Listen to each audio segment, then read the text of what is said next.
하나님 말씀은 구약성경 창세기 27장 11절에서 17절까지입니다.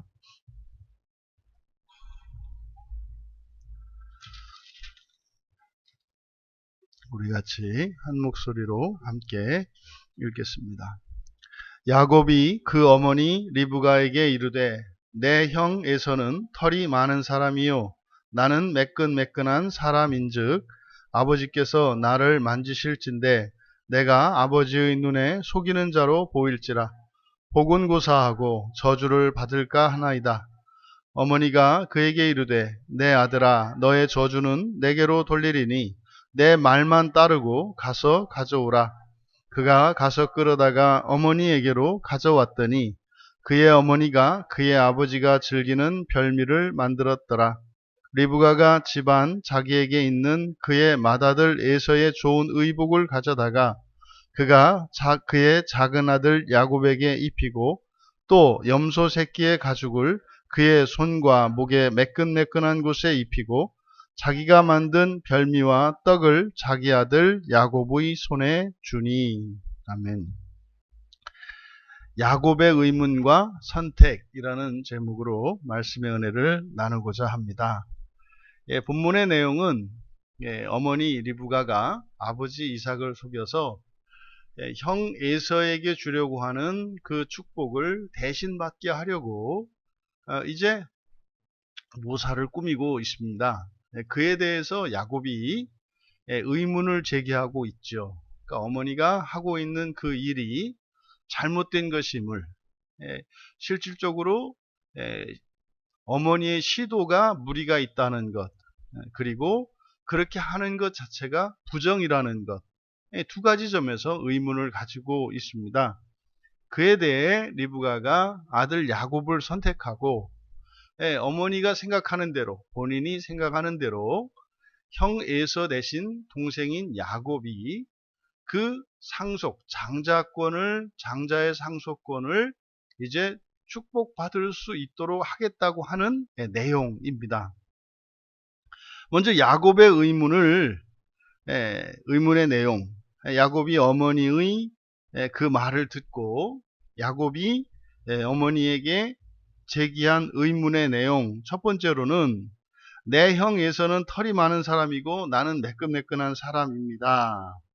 여기에 이제 11절에 야곱이 이르되 이렇게 되어 있습니다. 근데 원문을 보면은 이 11절에서 의도적으로 동사를 생략하고 야곱이 말했다, 이르되 라고 번역한 이 말했다라고 하는 이 동사 하나만 사용을 하고 있습니다.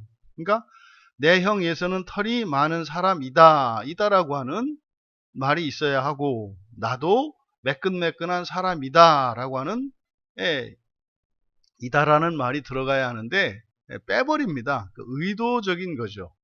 이것은 지금 우리가 이삭과 리브가 사이, 그러니까 이삭이 그 축복권을 물려주는 이 장면, 이 대목에서 이삭과 리브가가 사용한 숫자가 7이라는 숫자라고 말씀을 드렸습니다. 그런데 여기에서도 마찬가지 똑같은 그 창조의 숫자인 7을 의도적으로 사용하고 있는 것이 보여요.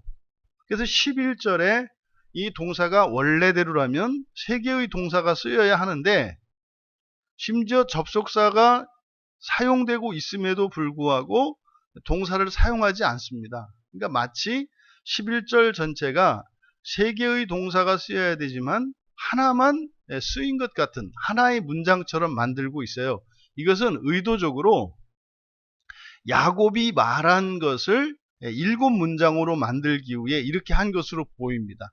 이렇게 의도성은 이제 뒤에 가서도 한 번 더 나오는데, 이게 첫 번째 11절의 내용, 그러니까 형 에서와 자신은 이렇게 혼동할 수 없다는 거죠.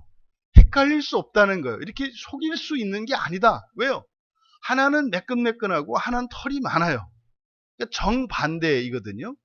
실제로 이게 그냥 피부만 그런 것이 아니라 에서는 보나마나 건장한 체격이고 몸 자체가 이렇게 근육질일 겁니다. 왜냐하면 사냥을 즐겨하는 사람이니까. 반면에 야곱은 집안에 있는 사람이기 때문에 뭐 근육이기보다는 그냥 살로 돼 있을 거예요.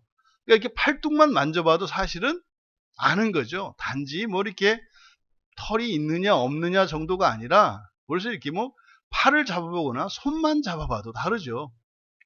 아무리 여기에 이제 털 가죽을 입혀가지고 뭐 털이 많으니까 내가 예섭니다 이럴 것이 아니라 아시지 않습니까? 몸을 쓰는 사람의 손과 이게 일하지 않는 사람의 손은 질적으로 달라요. 그런데 바로 이 첫 번째 11절에서 야곱이 의문을 제기한 첫 번째 의문 제기한 것이 뭐예요? 다르다는 거예요. 형 예수와 나는 완전히 다르기 때문에 이거는 뭐 아버지를 속일 수가 없습니다. 그리고 나서 두 번째로 게다가 아마 이제 우리말 성경에서는 아버지께서 나를 만지실진데 이렇게 되어 있습니다만 원문은 이게 이제 의문문으로 되어 있어요. 그래서 야곱의 의문이라고 설교 제목을 정한 겁니다. 아버지께서 나를 만지지 않겠습니까? 이거예요. 그러니까 너무나 외모도 다른데 아버지가 직접 확인해 보지 않겠습니까? 이게 이제 두 번째. 그리고 세 번째로 그리고 내가 속이는 자로 우리말 성경은 볼 것입니다가 아닌 보일 것입니다라고 이제 의역을 했습니다만 되다라는 말이에요. 될 것이다. 그러니까 내가 속이는 자가 될 것입니다. 들통날 거라는 거죠. 그리고 네 번째가 내가 저주를 받을 것입니다. 당연하죠. 당연하죠. 여러분 우리가 한번 그 생각을 해보세요. 집에서 재산을 물려받는데 더더군다나 이게 이제 2배로 상속을 받는 장자권뿐만 아니라 언약의 복을 축복해 줄 수 있는 축복권을 물려받는 거거든요. 이것은 엄청난 사건인데 그걸 뭐 우리식으로 하면 뭐 문서 위조 뭐 이런 거 아니겠습니까? 근데 이게 들통나면 이거는 큰일 나는 거죠. 그래서 저주를 받을 것입니다. 저주를 받을 것입니다. 그리고 다섯 번째가 축복은 없을 것입니다. 그러니까 암담한 거죠. 그러니까 야곱은 어머니 리브가의 계획에 동조할 수가 없는 거예요. 이어서 리브가의 대답이 나오고 명령이 나옵니다. 리브가의 대답은 이제 명령으로 돌아오는데 너의 저주는 나에게 돌릴 것이니 내 말만 따르라. 이 따르라가 이제 듣다, 쉐마 앞에서도 나왔던 것처럼 이 쉐마라고 하는 이 말은 신적인 명령으로서 아주 준엄한 명령을 나타낸다. 그러니까 지금 리브가는 확신이 있어요. 내가 너한테 시키는 것은 이건 아버지를 속이고 이런 것이 아니라 뭐라는 거예요? 나는 하나님 말씀을 따르는 거다. 여호와의 사자의 계시를 따르는 거다. 뭐 이런 거죠. 여기서 제가 어저께 앞에 이 말씀을 보면서 나도 모르게 무의식적으로 내 안에 큰 오류가 있었구나. 이걸 깨닫게 됐어요. 그러니까 지금 이삭과 리브가 사이에 일어나는 이 사건, 지금 이삭은 하나님의 말씀을 거스르고 자신에게 주어진 이 축복권을 임의대로 하나님의 말씀을 거스르며 임의대로 행사하려고 하고 있고, 어쨌든 그 축복권은 하나님이 주신 것이니까 권세란 말이죠. 리브가는 하나님의 말씀대로 한다고 하는 그 명분 때문에 그 하나님이 주신 남편 이삭에게 주신 그 축복에 대한 절대 주권을 침해하려고 하고 있어요. 이게 제가 종교개혁에 대해서 다시 한번 생각해 보게 되었습니다.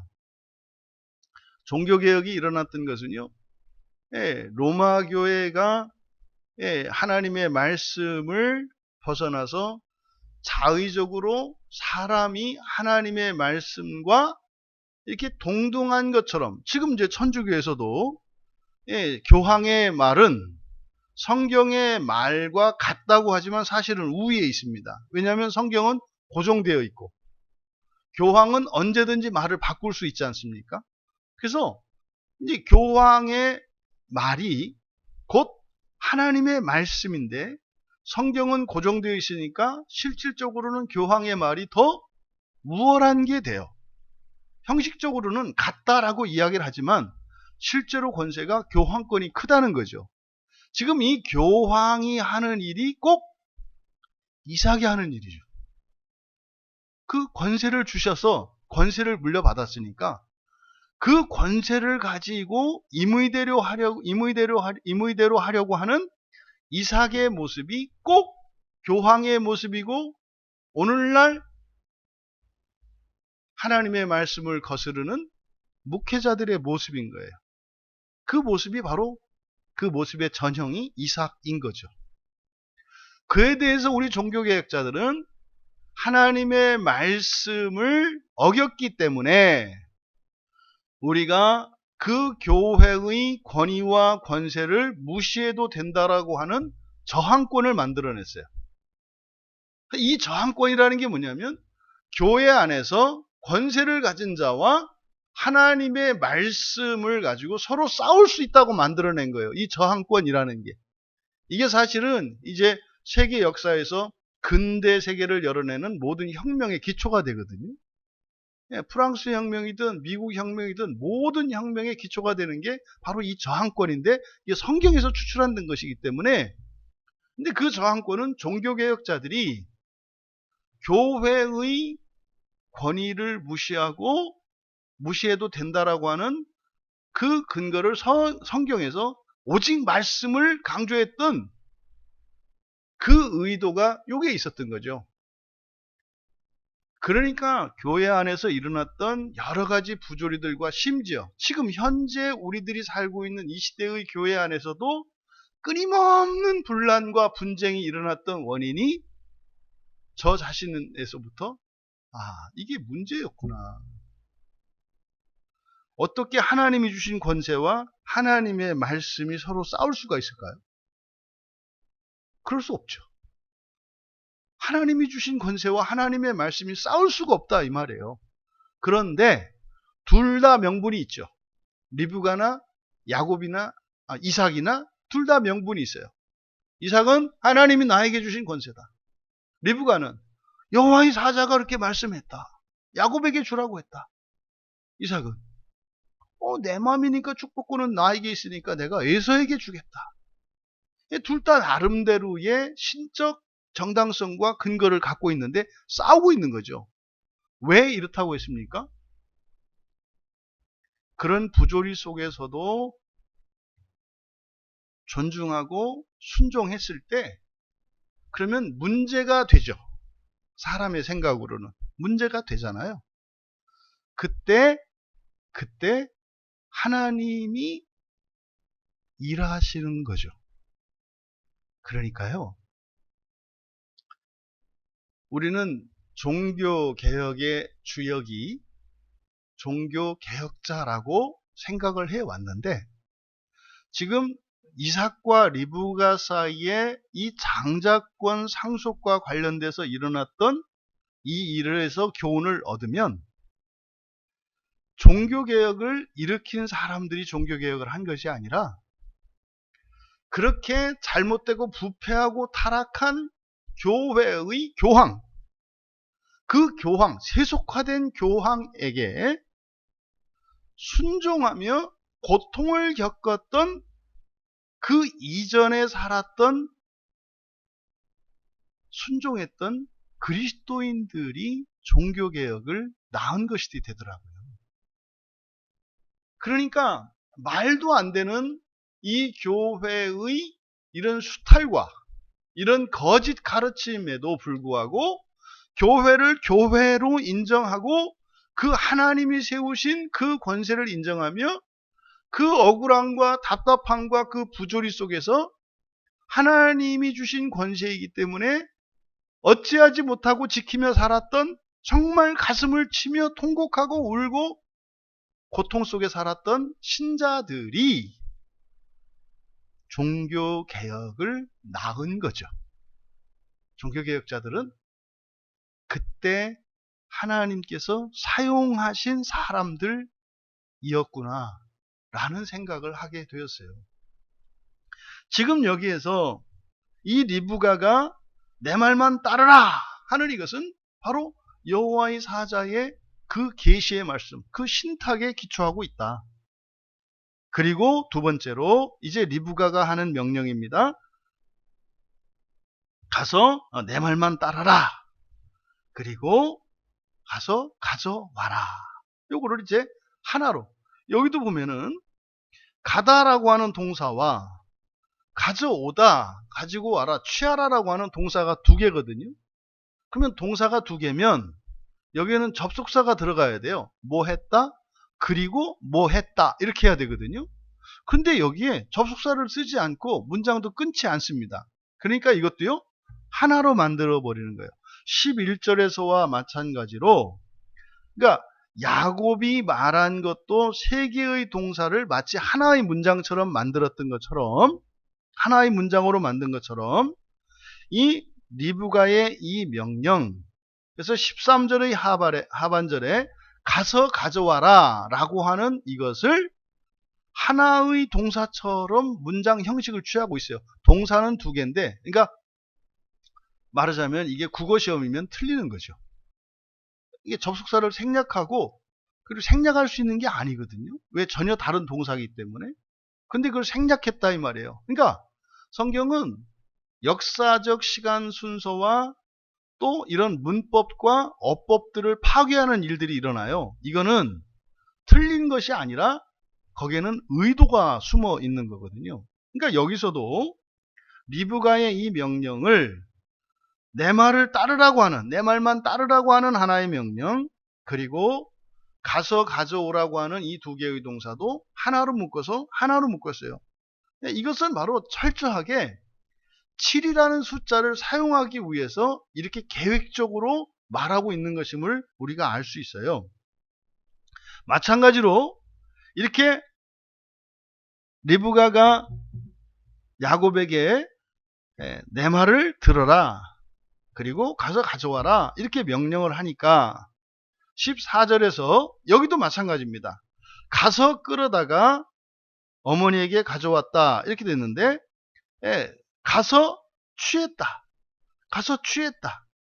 이게 마찬가지로 여기에도 동사 사이에 접속사를 쓰지 않아요. 그러니까 앞에 리브가의 명령에서 가서 가져와라, 이것을 하나의 문장인 것처럼, 하나의 동사로 취급했던 것처럼 야곱이 순종한 얘기도 가서 취했다라고 하는 여기에도 마찬가지로 하나의 동사처럼, 한 문장처럼 이렇게 취급하고 있습니다. 그리고 그의 어머니에게 가져왔다. 그러면 앞에서 야곱이 어머니 리브가에게 이야기했던 5개의 문장과 여기서 야곱이 순종했다고 하는 2개의 문장, 가서 취했다는 것 하나와 그리고 가져왔다라고 하는 이렇게 2개의 문장, 그래서 전체 야곱의 말도 7개의 문장으로 의도적으로 억지로 만들어 놓고 있어요. 그러니까 이것은 아주 의도적이에요. 7문장으로 만들기 위한. 그리고 리브가의 2개의 명령이 앞에 있었지 않습니까? 그리고 나서 이제 야곱이 가져다 준 그것을 가지고 이제 리브가가 한 일을 쭉 이제 설명을 합니다. 그리고 그의 어머니가 그의 아버지가 즐기는 별미를 만들었다. 그리고 리브가는 집안에 자기에게 있는 에서의 옷, 그녀의 큰 아들의 가장 좋은 옷을 취했다. 이 문장의 의미가 좀 애매합니다. 그러니까 여기서 제가 지금 직역을 해서 읽어드린 것인데요. 리브가는 집 안에 자기에게 있는 에서의 옷, 곧 그녀의 큰아들의 가장 좋은 옷을 취했다. 이게 지금 이상한 얘기입니다. 그냥 에서의 옷을 가져다가 에서의 옷을 야곱에게 주었다, 이렇게 하지 않고 그를 자기 집안에 자기에게 있는 에서의 옷이라고 그랬어요. 그러니까 이 옷은요, 의도적으로 리브가가 빼놓은 옷입니다. 그러니까 에서의 옷인데 의도적으로 빼놓은 옷이에요. 그러니까 지금 여기에는 리브가의 의도성을 나타내고 있어요. 그러니까 이미 리브가가 야곱에게 그 에서의 상속권을 물려받게 하려고 얼마나 애를 쓰고 얼마나 철저하게 준비했는지를 나타내는 문장이에요. 그러니까 이미 이삭이 늙어서 눈이 어두워져서 분별을 할 수 없게 되었기 때문에 어떤 식으로 하든지 이 야곱을 에서로 속여서 장자권을 상속받게 해야 되겠다라고 하는 이 생각이 리브가에게 떠나지 않았고, 그것을 위해서 굉장히 준비를 철저하게 한 것을 나타내는 것이 바로 자기에게 있는 옷이라고 얘기를 한 거예요. 그러니까 에서의 옷을 왜 자기가 가지고 있어요? 그러니까 이건 뭐 오늘날 생각하는 것처럼 뭐 이렇게 옷을 싸놓고 말이죠, 갈아입을 옷을, 이런 개념이 아니죠. 아마도 에서를 위해서 지었던 옷이겠죠. 근데 그것을 주지 않고 가지고 있었습니다. 왜요? 야곱에게 입히려고. 가장 좋은 옷이라는 게 뭐 다른 거 있어요? 새 옷이에요, 새 옷. 그러니까 에서에게 입히지 않은 뭐 이런 의미겠죠. 그러니까 그 다음에 그 옷을 야곱에게 입혔다, 이렇게 됐어요. 야곱에게 입혔다. 그리고 그녀는 바로 그 두 염소 새끼의 가죽을 그의 두 손과 목의 매끈매끈한 곳에 입혔다. 그러니까 입힌 곳이 두 손과 목으로 나타내거든요. 그러니까 두 마리를 잡아서 뭐 두 마리의 가죽을 가지고 하나는 손에, 하나는 목에 이렇게 둘렸다는 것을 우리가 알 수 있습니다. 그리고 그녀가 준비해 놓은 별미와 떡을 그녀의 아들 야곱의 손에 주었다. 이렇게 하게 되면 리브가가 한 명령이 총 여기서 총 7개에서 8개가 돼버려요. 8개가. 그러니까 계속 리브가와 이삭이 또 야곱과 리브가가 하는 이 대화 속에서 계속 창조수 7수를 계속 쓰다가 마침내 이삭이 에서에게 명령했던 그 별미를 만들어 오라고 한 그것이 만들어 오라는 것이 6번째였고, 그리고 7번째 축복하겠다 이렇게 되어 있었잖아요. 그래서 6일의 창조와 7일의 안식이 그 조건과 마지막 축복으로 이렇게 이루어져 있단 말이에요. 그러니까 리브가도 야곱에게 할 때 똑같이 그렇게 사용을 하는데, 실제로 이제 그가 실행한 그것에 있어서는, 그러니까 처음에 야곱에게 이야기할 때는 똑같이 이삭이 에서에게 이야기했던 것처럼 6가지의 조건과 축복에 대해서 이야기를 하는데, 마침내 이 리브가가 야곱에게 실제로 음식을 지어주는 그것은 8번째의 동사를 사용하고 있다고요. 그러니까 이것은 사실은 뭐예요? 원래는 에서가 장자이기 때문에 받아야 되는 축복인데 야곱이 받게 되잖아요. 그러니까 새로운 축복이 되는 거죠. 그러니까 원래는 7번째에 축복을 받는 것이 장자 에서가 받아야 할 축복이에요. 근데 야곱이 이제 그 손에 쥐고 축복을 받기 위해서 그 음식을 쥔 것은 8번째 8의 숫자를 사용하고 있다 이 말이에요. 그러니까 장자의 장자권을 뺏기기는 했지만 사실은 뭐예요? 다른 거죠. 다른 거죠. 이것을 지금 8이라는 숫자를 가지고 나타내고 있다. 이게 지금 제가 이 숫자 7과 8을 가지고 이 수노름을 하는 것 같습니다만, 7이라는 숫자와 8이라는 숫자는 성경에서 굉장히 특별한 의미가 있습니다. 여기에서 그게 바로 창조와 첫 창조와 재창조를 나타낸다 그랬잖아요. 이것을, 그러니까 야곱이 물려받는 이 장자권의 축복은 형식적으로는 장남 에서가 받아야 할 것을 대신 받는 것처럼 보이지만 성경의 구조를 보면 야곱이 받는 그 축복은 다른 축복인 것을 나타낸다. 설명이 충분하지 않은 줄 압니다. 한데 이 창조의 수 7과 재창조의 수 8을 가지고 이 본문을 보면 그렇게 보인다. 이것이 이제 오늘날 우리들에게 적용하면요, 구약의 이스라엘 백성들이 생각하는 구원과 신약의 그리스도인들이 생각하는 구원이 하나님으로부터 받는 구원이라는 점에서는 똑같은 구원이에요. 이게 장자권이죠.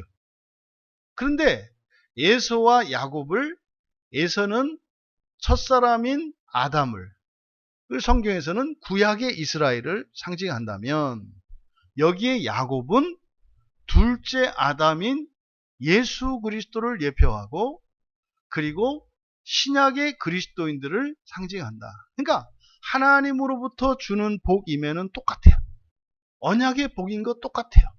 그런데 옛언약의 복인 첫 창조 세계 안에서 받는 복, 이거는요 현세적이고 물질적인 겁니다. 그런데 재창조에서 받는 이 복은 영적이고 이것은 천상적인 것입니다.